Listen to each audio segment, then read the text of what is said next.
12 del mediodía y 37 minutos. Como hemos anunciado, hoy tenemos entrevista política dentro de la campaña electoral con Rubén Alfaro.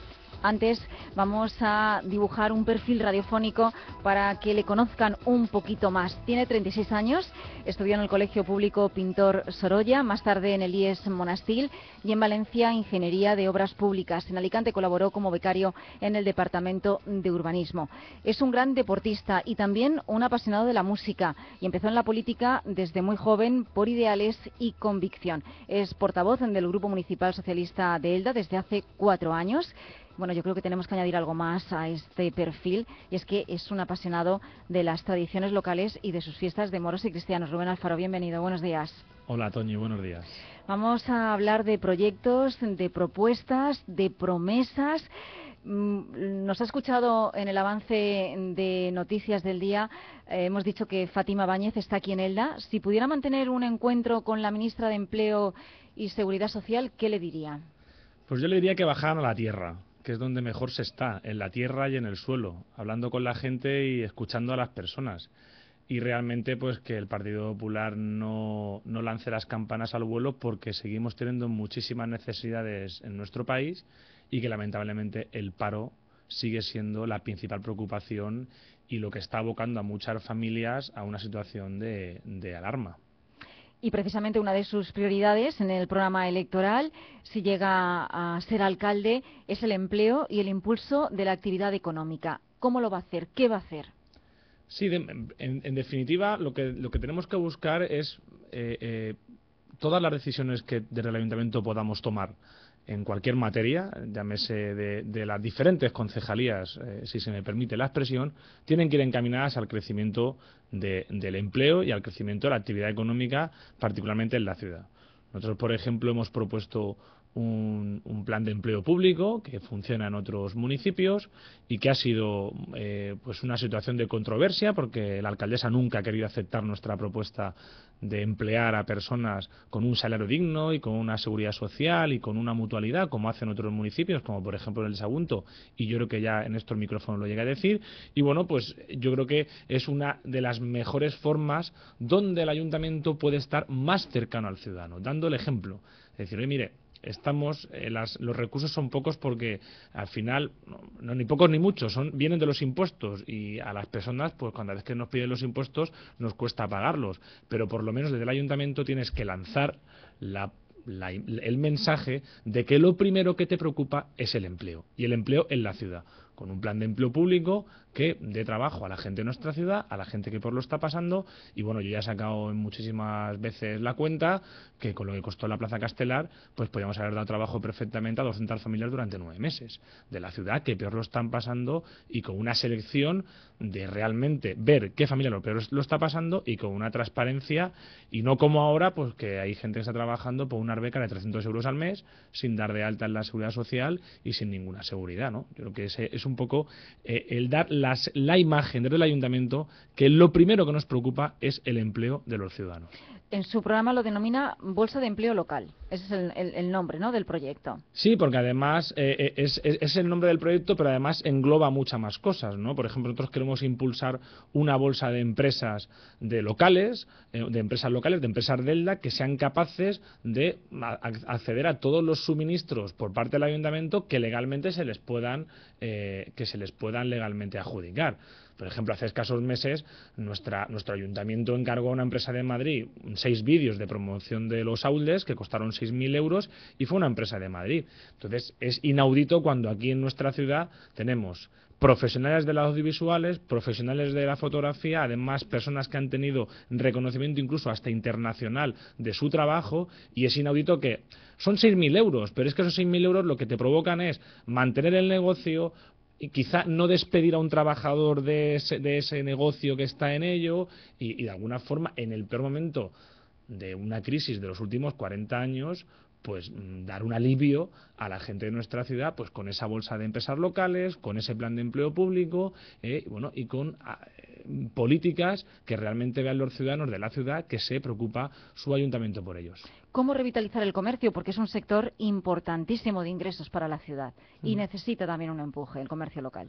Sí, nosotros ya hemos propuesto una cosa o sea, una acción muy particular, y es la tasa de bares y la tasa de terrazas en bares y restaurantes de nuestra ciudad. Es ilógico que hayan dos tasas diferentes en Elda y Petrel, y que precisamente la que salgamos perdiendo seamos los de Elda, que pagan un 500% más que en Petrel. Yo, el compromiso que adquiero es que voy a trabajar con el alcalde de Petrel, con quien sea el alcalde de Petrel, yo espero que sea Alfonso Lacasa, el compañero del Partido Socialista, para diseñar una tasa de terrazas y bares pues consensuada en todos los municipios.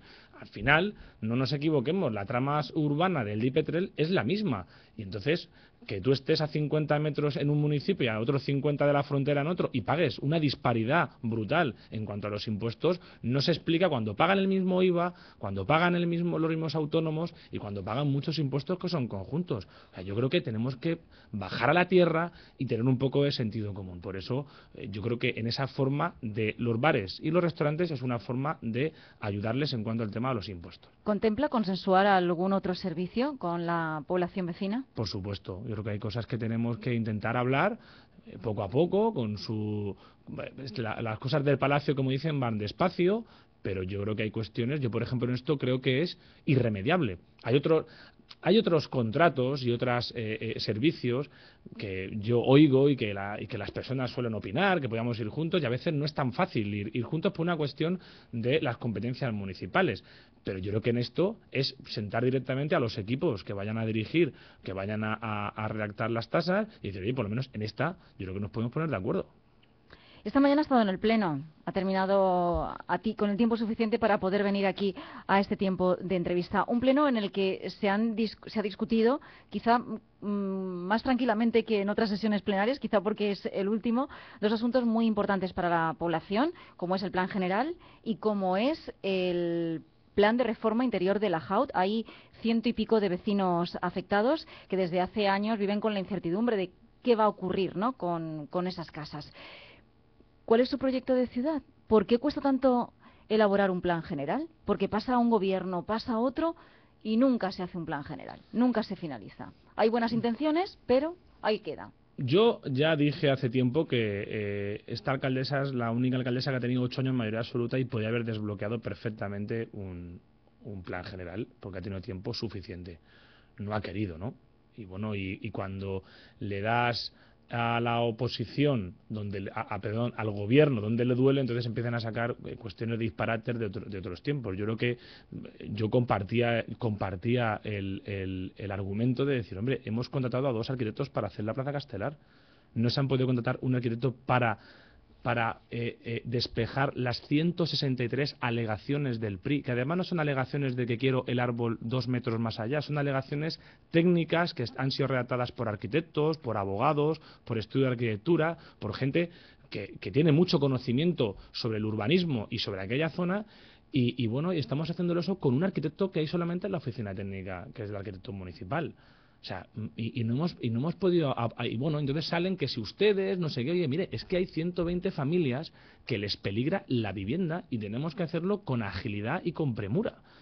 Entonces, por eso le decía que lo más bonito en esta campaña electoral es bajar a la tierra y hablar con las personas y compartir las cosas. Cuando uno diseña desde el ayuntamiento que quiere hacer su obra faraónica para pasar a la historia de la Plaza Castelar y no se escatiman recursos para finalmente tenerla inaugurada antes de las elecciones, sin embargo dejamos a unas personas en una indefensión que bueno, que está ahí, que se van cumpliendo los plazos y que bueno, todos deseamos una solución, vamos, de tranquilidad ya normalizada para esas personas. Nosotros hemos apoyado esa segunda exposición pública, pero es que la negligencia en la tardanza de la alcaldesa por parte de no destinar ahí los suficientes recursos es inaudito. Y luego con el tema tan general, yo creo que había una oportunidad de oro en estos 8 años. Una parte en crisis económica que además no está supeditado a intereses de promotores o intereses especulativos, y se podía haber hecho con participación, se podía haber abierto al diálogo, se podía haber abierto a que la gente de la ciudad participara, pero bueno, es que con esta alcaldesa eso es imposible hacerlo, porque somos el ayuntamiento más opaco de toda la Comunidad Valenciana. Y es una persona que no se baja del pedestal, vamos, ni para hacer el instrumento importantísimo urbanístico de la ciudad, que es el Plan General de Ciudad Urbana. Y cuando escucha, porque lo ha escuchado a Vicente Amad, al concejal de urbanismo, hablar de esas cifras, que todos nos paramos a pensar cuántas cosas se pueden hacer con 600.000 euros, que según el concejal gastó el Partido Socialista en un plan general que nunca vio la luz, y los 40 y tantos mil de Izquierda Unida.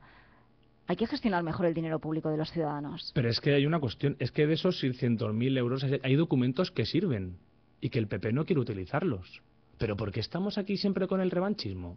Aquí alguna vez esta ciudad no vamos a pensar que nos va mucho mejor en algunas cosas ir todos juntos. No han utilizado ni un solo documento. Pero esos documentos no los hizo ningún militante del PSOE, los hicieron arquitectos y técnicos. Y los analizaron, y hay documentos que son muy útiles para el futuro de la ordenación de la ciudad. Llegó el Partido Popular, se queda con esa cifra y sin embargo no utiliza absolutamente ninguno para el planteamiento futuro de la ciudad. O sea, ¿por qué? ¿Por una cuestión de revanchismo? ¿Porque todo lo que el anterior ha hecho ya no vale? No, mire, yo creo que esto es estamos en otro tiempo de la política. Estamos en una nueva política. Y la nueva política hace de que tenemos que hacer un esfuerzo los políticos en llegar a consensos con los diferentes partidos políticos en cosas importantes de la ciudad, con los agentes empresariales, con los agentes sindicales, con las asociaciones de la ciudad, y en algunas cosas en muchas cosas tenemos que ir juntos porque son buenas para el futuro de la ciudad. Pero es que en este ayuntamiento en 8 años eso no ha ocurrido nunca. O sea, no hemos podido ir juntos, o sea, ni en la propia colaboración del PRI del Puente Nuevo, cuando mi grupo ha tenido muy poca información de ese plan de reforma interior. Si llega alcalde, ¿va a escuchar a la oposición? Hombre, por supuesto. ¿Va a ser dialogante? ¿Su Por despacho supuesto. va a estar abierto? Por supuesto. Ya sé que a los ciudadanos quiere abrir su despacho Sí. de alcaldía, pero a la oposición también. Mira, hay una cuestión. Nosotros llevamos en el programa electoral una propuesta que es poner en marcha una concejalía de fondos europeos. Para conseguir fondos europeos, para sacar dinero para todos esos proyectos que ahora mucha gente está poniendo encima de la mesa, pero que también cuestan dinero. Porque lo positivo de estar 4 años en el ayuntamiento como portavoz de la oposición es conocer el ayuntamiento desde dentro y saber hasta dónde se puede llegar con los recursos propios del ayuntamiento y con los impuestos de la gente. Y hay proyectos que yo voy escuchando por ahí que naturalmente, como no busquemos fuera financiación, es imposible acometerlos, ya se lo digo. Pero es que yo, cuando estuve en Europa, en Bruselas, hace 3 meses o 4 meses estuve en Europa, lo primero que aprendí allí en Europa es que o vas unido a pedir dinero a Bruselas o no pintas nada. Con lo cual, mi objetivo es ir lo más unido en proyectos importantes de la ciudad que tienen que volver a ponernos en el mapa y que tienen que volver a hacer de Elda una ciudad atractiva, confortable, con futuro. ¿Ese es su proyecto de ciudad? Por supuesto, por supuesto. Y cuanto más juntos vayamos los actores sociales de la ciudad, mucho mejor. Nos van a escuchar en todos los sitios. Te van a escuchar en Valencia, te van a escuchar en Madrid y te van a escuchar en Bruselas. Ahora, si va uno solo por ahí, pues como con todos los respetos, el otro día el Instituto de Secundaria de la Torreta, que se fue a buscar a un ministro por unos pasillos de una feria, oiga, por favor, si queremos ser un centro de especialidad nacional de la piel, de relevancia nacional de la piel, y queremos que se catalogue como tal el Instituto de la Torreta, hombre, que poco menos que vayamos acompañando a los directores, al director y a los profesores. Fueron por detrás del ministro en una feria a entregarle el proyecto. Eso no puede ser. Y para eso tiene que estar el alcalde y tiene que estar el talante del alcalde en intentar buscar consensos y ir todos a una. Naturalmente habrán cosas en las que la gente no se va a sumar, pero yo quiero sumar a las personas en un proyecto de ciudad cómodo, participativo, abierto, en el que quepamos todos. Ya que ha hablado de un instituto, la educación es otro de sus pilares fuertes en su programa electoral, propuesta de crear una nueva escuela infantil y sobre todo ayudar a las familias necesitadas a contribuir en la educación, formación de sus hijos. ¿De qué manera? Porque quieren gratuidad para los libros de texto, becas para el comedor escolar. ¿De dónde van a financiar todo ese proyecto? Pues hombre, pues ese proyecto particularmente sí que se puede financiar por parte de recursos propios y además también el propio Partido Socialista a nivel autonómico, si conseguimos la presidencia de la Generalitat, que yo estoy convencido que la vamos a conseguir, también ya proyectos de que ningún niño vaya a clases sin libros de texto. Es que eso es una cuestión de principios. Mire, la desigualdad es injusta en la gente mayor o en la gente madura, mediana edad. Pero la desigualdad es cruel en los niños. No podemos permitir que una clase de 25, de 28, bueno, gobernando el PP ya de 35 o de 40, porque hay clases de 40 en los institutos de secundaria. O sea, hayan 3 o 4 niños que no lleven libro de texto. Que estamos en España, ¿eh? Y estamos en el siglo XXI. Entonces no podemos estar levantando el pueblo y alquitranando el pueblo mientras no sabemos si este septiembre habrán 10, 15, 20, 50 niños que vayan a clase sin cuadernos, sin bolígrafos y sin libros de texto, o incluso sin desayunar. Es que eso no lo podemos permitir, porque mire, eso lo que genera, al final, es conflicto en una sociedad y genera desconfianza. Si un padre o un vecino de un padre afectado que no puede pagarle a los hijos los libros de texto, ve como el ayuntamiento no hace absolutamente nada y está todo el día pensando en poner volardos, al final no creamos una identidad en la propia ciudad. Decir, oiga, mire, mi ciudad está apostando por lo que verdaderamente importa, que son los problemas de las personas, al igual que la educación de 0 a 3 años. Hoy en día hay muchas familias que necesitan de una plaza de educación pública para poder compatibilizar el horario laboral y familiar, porque hoy que está aquí la ministra Báñez, habrá que decirle que del empleo que están generando, todo el empleo es precario. Hay contratos por horas y les llaman empleo. Y hay empleos que se están pagando a 500 euros el mes y le llaman empleo. Y ya hay muchas ONGs que están advirtiendo que hay trabajadores pobres que siguen yendo a Cáritas o siguen yendo a las ONGs porque, aunque tienen un sueldo, es tan precario que no pueden subsistir. Y la falta de trabajo, precisamente, es lo que crea muchos de los problemas sociales que hay actualmente. Efectivamente, eso genera, esa desigualdad genera conflicto entre las partes del barrio o de la calle, y ya no es un conflicto violento, es un conflicto de pena, ¿no? de impotencia, es un conflicto de impotencia, que lo que genera es, en definitiva, la credibilidad en el sistema político, porque la política es lo único que tienen algunas personas para poder garantizarse un acceso a la igualdad de oportunidades. No sé si ha tenido ocasión de reunirse con los empresarios. ¿Qué necesitan para ofrecer puestos de trabajo? ¿Cuáles son las necesidades ahora mismo de los empresarios locales? Pues mire, los empresarios, naturalmente, a nivel de ellos, lo que he hablado, pues bueno, porque te suelen transmitir más preocupaciones a nivel nacional y autonómico, donde están las competencias, y bueno, pues yo cuando he hablado con ellos, pues he intentado intermediar con gente de mi partido para que les explicaran las propuestas electorales que tenemos a los niveles. Por ejemplo, yo creo que es importantísimo apostar por una reindustrialización de la Comunidad Valenciana, sobre todo en nuestra ciudad. Yo siempre le digo a Ximo Puig, nuestro candidato, que bueno, que la costa tiene sol, pero que el interior lo que tenemos son polígonos industriales y necesitamos una reconversión industrial de el propio interior de toda la Comunidad Valenciana para aportar bueno, futuro y para aportar generación de economía, y eso necesita de políticas activas a nivel autonómico y también a nivel nacional. Luego con los empresarios también he hablado del mantenimiento de los polígonos industriales, que la verdad es que cuando viene gente de fuera, proveedores o clientes a nuestras empresas, y a veces ven el mantenimiento de los polígonos y dicen, madre mía, vamos a dar un poquito de imagen. Pero sobre todo, yo creo que los empresarios lo que hay que ser finísimos es en dar ejemplaridad.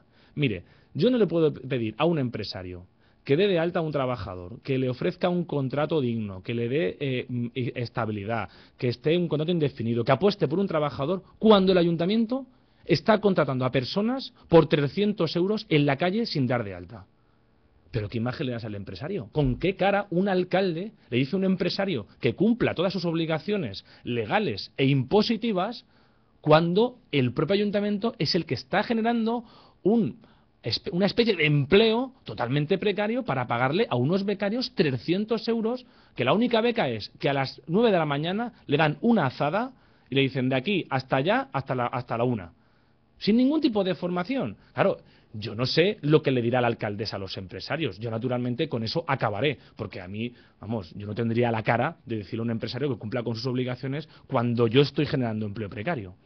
El tiempo se nos acaba. Yo he repasado todo el programa electoral. Evidentemente también apuestan por una Elda libre de desahucios, por potenciar el ocio para todas las edades, jóvenes, mayores, incluso apuestan por esa cercanía a los barrios, por el concejal 26, que es pues una especie de portavoz, ¿no?, Correcto, de las necesidades de los ciudadanos, etcétera, etcétera.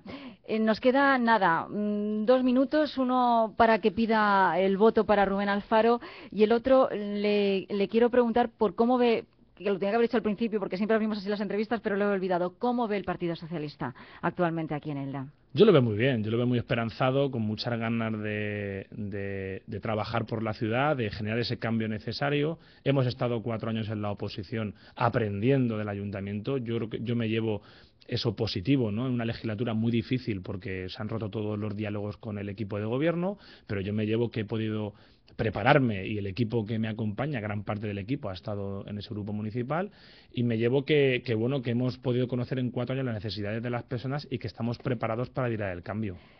Parece que se va a producir un cambio. Estoy convencido. Huye un cambio en el que a lo mejor, yo me refiero por lo de los pactos, que el cambio va a ser ese, el que hay que pactar quizá para que uno u otro se siente en el sillón. ¿Pactaría? ¿Está dispuesto a pactar? Yo estoy convencido de que los ciudadanos me van a ofrecer la posibilidad de tener una mayoría suficiente para poder gobernar. Y yo, aún así, yo quiero plantear un proyecto de cambio, de izquierdas, transparente, participativo, abierto, y lo plantearé encima de la mesa, y quien se quiera sumar, se va a poder sumar sin ningún tipo de, vamos, agradecidísimo. 40 segundos para pedir el voto. Sí, vamos, yo lo tengo muy claro. Elda es una ciudad abierta, emprendedora, creativa, que tiene muchísimo potencial. Y, naturalmente, a mi juicio, el Partido Socialista genera el cambio, representa el cambio necesario, el cambio real, el cambio del sentido común, y yo creo que todos juntos y con la ayuda de todos los ciudadanos vamos a poder diseñar esa ciudad de futuro y de prosperidad y de esperanza que necesitamos en un cambio, como le decía, que a juicio de muchos ciudadanos es imparable y es necesario. Rubén Alfaro, gracias y mucha suerte este 24 de mayo. Gracias a Radio Elda y un saludo a los oyentes.